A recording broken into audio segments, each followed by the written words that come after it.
अस्सलामु अलैकुम। तवहम परस्ती और बदशगुनी जैसे अकायद के हामिल अफराद कुछ चीज़ों, वाक़यात या अलामात को अपने लिए मुबारक समझते हैं और कुछ को नुकसानदेह या मनहूस। तवहम परस्त लोग मनफी ख़यालात का शिकार होकर अपनी खुशियाँ और सुकून बर्बाद कर लेते हैं और बहुत जल्द मायूस हो जाते हैं। कहने को तो हम साइंसी दौर में रहते हैं जहाँ हर वाक़या और नज़रिया के दलाइल और हक़ाइक़ तलाश किए जाते हैं, मगर इसके बावजूद दुनिया की तरक्की याफ्ता अक़वाम में भी तवहम परस्ती आम है। स्पेन में मंगल के दिन महीने की 13 तारीख हो तो इसे कौमी तौर पर बदकिस्मती की अलामत समझा जाता है। चाइना में 8 का हिंसा मुबारक समझा जाता है और 4 का हिंसा मनहूस ख्याल किया जाता है। हत्ता कि कुछ लोग इमारत की चौथी मंजिल तामीर नहीं करते। उन्हें लगता है कि हर साल खुशकिस्मती घर के अगले दरवाजे से दाखिल होती है, इसलिए वो सफाई करके घर की नहूस्तों को कचरे के साथ पिछले दरवाजे से बाहर फेंक आते हैं। आयरलैंड में दुल्हनें अपने लिबास या जेवरात में छोटी घंटी जरूर इस्तेमाल करती हैं, जिसे खुशकिस्मती की अलामत समझा जाता है। रूस में खाली बाल्टी कहीं ले जाने को बुरा शगुन समझा जाता है। फिनलैंड के लोग यकीन रखते हैं कि अगर मकड़ी को मारा जाए तो अगले दिन बारिश होगी। पुर्तगाल के लोग समझते हैं कि उल्टा चलने से बुराई ही हमारा रास्ता सीख लेती है। मिस्र में खाली कैंची चलाने को बुरा समझा जाता है, क्योंकि इससे हवा में मौजूद बदरूहें कट जाती हैं, जिसके बायस उनको गुस्सा आ जाता है। स्विट्जरलैंड और नीदरलैंड के लोग शादी के बाद घर के बाहर सनोबर का दरख्त लगाते हैं कि ये उनके अज़दवाजी ताल्लुकात में मजबूती डालेगा। बरतानिया में चींटियों की आमद, बुरे मौसम और उनका कतार में चलना बारिश होने की अलामत समझा जाता है। मगरिब में सफ़ेद मुर्गी नज़र आना रहमत, जबकि स्याह मुर्गी को शैतान की रूह गुमान किया जाता है। तुर्कों का ख्याल है कि अगर आप दो हम नाम लोगों के दरमियान खड़े हैं तो जो मुराद चाहें वो पूरी होगी। अगरचा इस्लाम हमेशा तहकीक और गौर व फिक्र की दावत देता है और इसमें तवहम परस्ती या बदशगुनी की कतन कोई गुंजाइश नहीं, मगर इसके बावजूद मुसलमानों की कसीर तादाद इस मर्ज का शिकार है।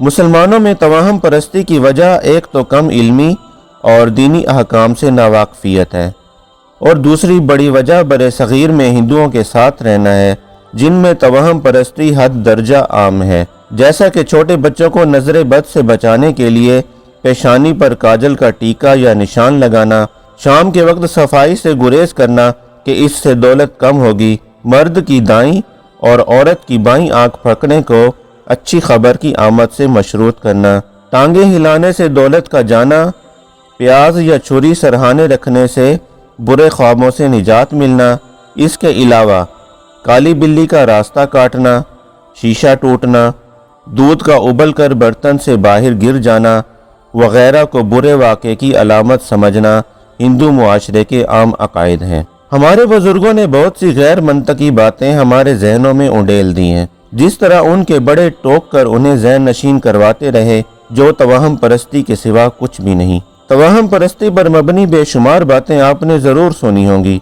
मसलन छत पर कौवा बैठा तो मेहमान आने वाले हैं, छींक आई तो कोई याद कर रहा है, फुलां पत्थर और हिंसा मुबारक है और फुलां मनहूस, बुध का दिन और माह सफ़र मुसीबतें लाते हैं, दाएं हाथ में खारिश है तो दौलत आएगी, बाएं में है तो जाएगी, झाड़ू खड़ा करना या असर के बाद झाड़ू देना नहूसत है, टूटे तारे को देखकर या पलक का बाल गिरने पर जो दुआ मांगो वो कबूल होगी, मगरिब के बाद घर की सारी बत्तियां जला दो वरना बदरूहें आ जाएंगी, जाए नमाज का कोना उल्टा दो वरना शैतान नमाज पढ़ने लग जाएगा, खाली कैंची चलाने से कत्ता ताल्लुकी हो जाएगी, नमक गलती से भी ज़मीन पर गिर गया तो रोज़े क़यामत पलकों से उठाना पड़ेगा, किसी पर पै दर पे आजमाइशें आने को मनहूस करार दे दिया जाता है।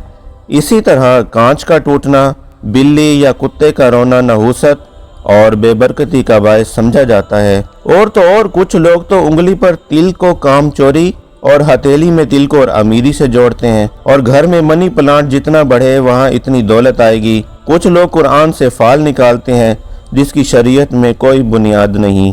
इसके अलावा तोते से फाल निकलवाना, काहन या नजूमी के पास जाना, सितारों की ज़िंदगी पर असरात का यकीन रखना, हाथों की लकीरें दिखाकर किस्मत का हाल जानना, یہ سب توہمات کے سوا کچھ نہیں۔ میڈیا کے نشر کردہ بہت سے پروگرامز اور سیریل توہمات کو سچ دکھا کر لوگوں کے ذہنوں میں ایسے بے معنی خیالات کو پختہ کرتے ہیں۔ اس کے علاوہ اخبارات، میگزین اور دیگر رسائل میں آپ کے ستارے کیا کہتے ہیں یا آج آپ کا دن کیسا گزرے گا، اس جیسی خرافات دیکھنے کو ملتی ہیں، جسے تعلیم یافتہ طبقہ بھی بڑی دلچسپی سے پڑھتا ہے، جبکہ اسلام آپ کو ایسا کچھ پوچھنے کے لیے نجومی کے پاس جانے کی اجازت ہی نہیں دیتا۔ آپ کبھی کچھ وقت نکال کر سرچ کیجئے تو معلوم ہوگا کہ ان آسٹرولوجیکل سائنسز کی بنیاد یونانی عقائد ہیں، جو سینکڑوں خیالی فلسفوں پر مبنی ہیں، جن کا اسلام سے کوئی واسطہ نہیں۔ اسلام سے قبل بھی لوگ توہم پرستی کا شکار تھے۔ عرب کے لوگ بیٹی کی پیدائش کو منحوس سمجھتے تھے، دروازے کے بجائے پچھلی دیوار توڑ کر گھر میں داخل ہونے کو باعث برکت سمجھتے۔ آپ صلی اللہ علیہ وسلم کے بیٹے حضرت ابراہیم کی وفات کے دن سورج گرہن تھا۔ کچھ لوگوں نے آپ کی وفات کی وجہ سورج گرہن کو سمجھا، تو آپ صلی اللہ علیہ وسلم نے ایسا خیال کرنے سے منع فرما دیا۔ دیکھا جائے تو توہمات پر یقین رکھنا ہی تقدیر پر یقین کا رد ہے۔ کوئی دن، پتھر، بشر، چرند پرند یا ستارے وغیرہ انسان کے نفع و نقصان کے خالق نہیں ہو سکتے سوائے اللہ تعالیٰ کے۔ ارشاد باری تعالیٰ ہے کہ اگر تجھے کوئی فائدہ پہنچے تو وہ اللہ کی طرف سے ہوتا ہے، اور جو نقصان پہنچے وہ تیری ہی بدعمالیوں کی بدولت ہے۔ رسول اللہ صلی اللہ علیہ وسلم نے فرمایا کہ جو شخص کسی چیز سے بدفعلی پکڑ کر اپنے کام سے پیچھے ہٹ گیا تو اس نے شرک کیا۔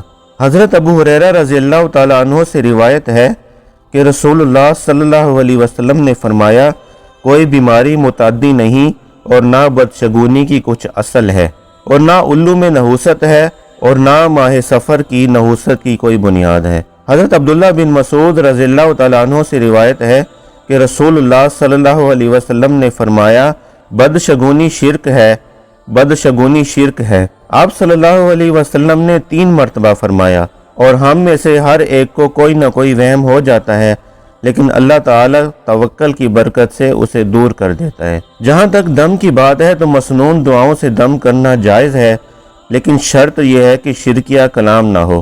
آپ صلی اللہ علیہ وسلم نے فرمایا، دم میں کوئی حرج نہیں جبکہ اس میں شرکیہ کلمات نہ ہوں۔ جو شخص توہم پرستی اور بدگمانی جیسے برے خیالات سے بچنے کی کوشش کرتا ہے، اس کے لیے نیک اجر ہے۔ حدیث میں ہے کہ میری امت کے 70,000 لوگ بغیر حساب کے جنت میں داخل ہوں گے۔ یہ وہ لوگ ہوں گے جو جھاڑ پھونک نہیں کرواتے، بدشگونی نہیں لیتے اور اپنے رب پر بھروسہ کرتے ہیں۔ ایسے میں کسی بھی طرح سے ہمیں توہم پرستی سے بچنا چاہیے۔ یہ ایک طرح سے شرک اور اللہ پر بھروسہ نہ کرنے کے مترادف ہے۔ اللہ تعالیٰ سے دعا ہے کہ ہمیں ان برائیوں سے محفوظ رکھے اور برے اثرات سے بھی بچا کر رکھے۔ آمین۔